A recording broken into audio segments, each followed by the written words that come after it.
আমরা অনেক সময় যখন ট্রেনে জার্নি করি দেখি যে ট্রেন থেকে আমরা অনেক রাতে কোনো একটা স্টেশনে গিয়ে নামি।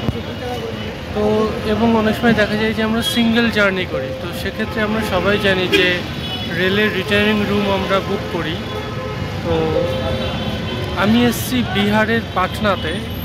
তো দেখা যায় যে পাটনাতে কিন্তু রিটার্নিং রুম বেশিরভাগ সময় অ্যাভেলেবেল থাকে না, কারণ খুব বিজি একটা স্টেশন, সেই জন্য আমি পাটনাতে কোনো রুম পাইনি। কিন্তু পাটনা শহরের মধ্যে আরেকটি স্টেশন রয়েছে, খুব বড় একটা স্টেশন, সেটা হচ্ছে রাজেন্দ্রনগর টার্মিনাল। তো ওই পাটনার ট্রেনের টিকিটের পিএনআর নাম্বার দিয়েই কিন্তু এই স্টেশনে রিটার্নিং রুম বুক করা যায়। আমি এসেছিলাম হাওড়া থেকে জনশতাব্দী এক্সপ্রেসে। তো সেখানে আমার ট্রেন ঢোকার কথা ছিল 10টা 20-তে পাটনাতে। তো আমি ভেবেছিলাম যে দূরপাল্লা ট্রেন হয়তো 1-2 ঘন্টা দেরি হতেই পারে, তার মানে 11:30-12টায় হয়তো ঢুকবো পাটনাতে। তখন অত রাতে আমি কি করে রুম খুঁজে পাবো, বা একা যদি রুম খুঁজেও পাই কত কি টাকা নেবে, সেটা একটা চাপের বিষয় হয়ে থাকে। হয়তো মানে একার জন্য অনেক বেশি টাকা আমাকে খরচ করতে হতে পারতো। সেই জন্য আমি এই রাজেন্দ্রনগর টার্মিনাস স্টেশনে রুমটা বুক করি, রিটার্নিং রুম।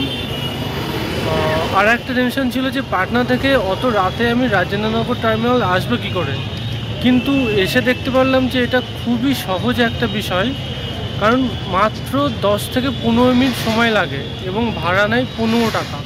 পাটনা থেকে 10-15 মিনিটেই রাজেন্দ্রনগর টার্মিনাসে আসা যায়। এবং আর একটা বিষয় হচ্ছে, রাত্রি 12টা হোক, 1টা হোক, 2টো হোক, সারা রাত কিন্তু এই অটো আর এই টোটো সার্ভিস কিন্তু পাওয়া যায় পাটনা থেকে রাজেন্দ্রনগর বা রাজেন্দ্রনগর থেকে পাটনা। চলুন এবার ঘুরে দেখাবো রাজেন্দ্রনগর রেলওয়ে স্টেশনের রিটার্নিং রুমটা।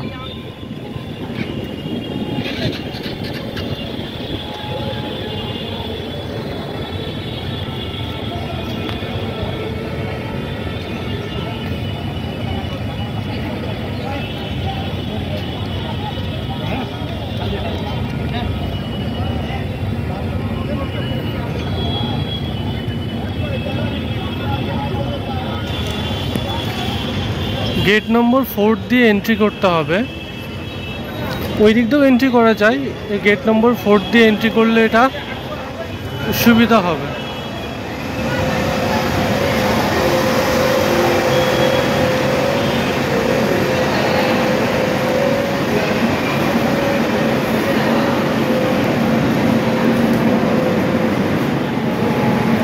সামনে দাঁড়িয়ে আছি রাজেন্দ্রনগর নিউ দিল্লি তেজাস।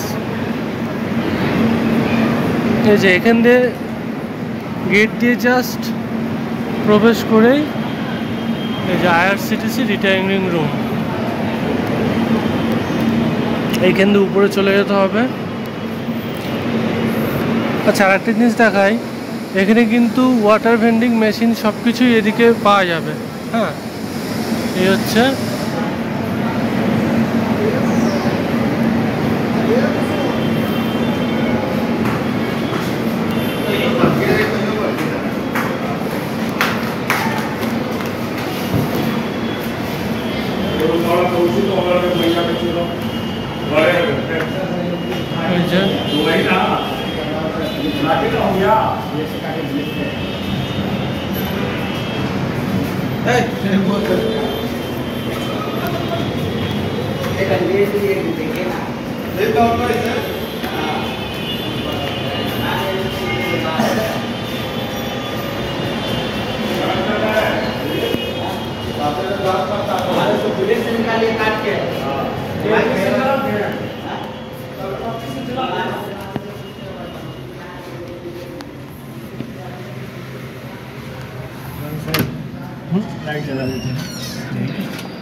এই যে রুম, দুটো এসি আছে রুমে, দুটো এসি আছে আর একটা টিভিও আছে। এটা হচ্ছে ডরমিটারি, টোটাল 9টা রুম আছে। এখানে কিন্তু মানে ওপেন হলো প্রাইভেসির কিন্তু খুব একটা সমস্যা হবে না, কারণ এখানে যে বেডটা দেওয়া আছে না, বেডটা যথেষ্ট কমফোর্টেবল একটা পিলো দেওয়া থাকছে, একটা লকার দেওয়া থাকছে, এখানে একটা ড্রয়ার থাকছে, আর এখানে নিচে একটা লকার থাকছে। প্রিভিয়াসের কিন্তু সেরকম একটা সমস্যা এখানে হবে না।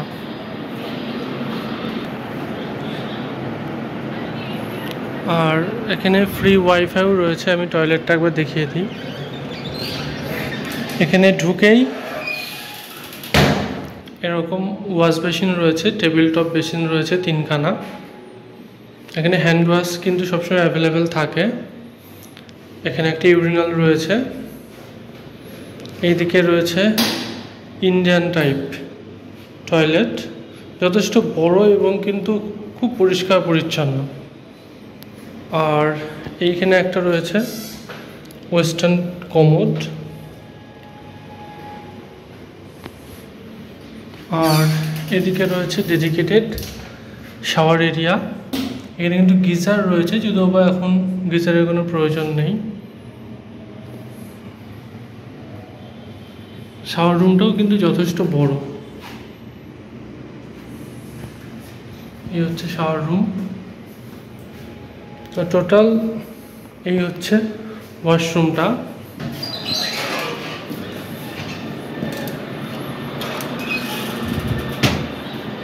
তো রেটটাও আমি দেখিয়ে দিয়েছি।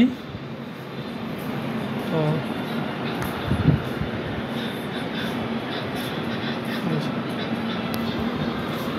এখানে একটা মিররও দেওয়া আছে।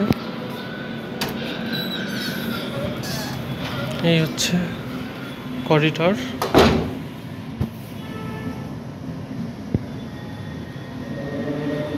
আর এটা হচ্ছে এদের রিসেপশন।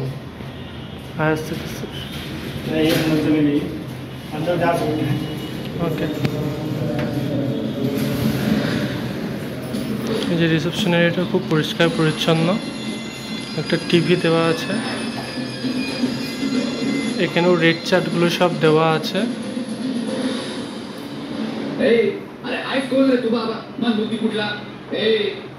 এখানে ওয়েটিং এর জন্য খুব সুন্দর সোফার ব্যবস্থাও করা আছে, টেবিল।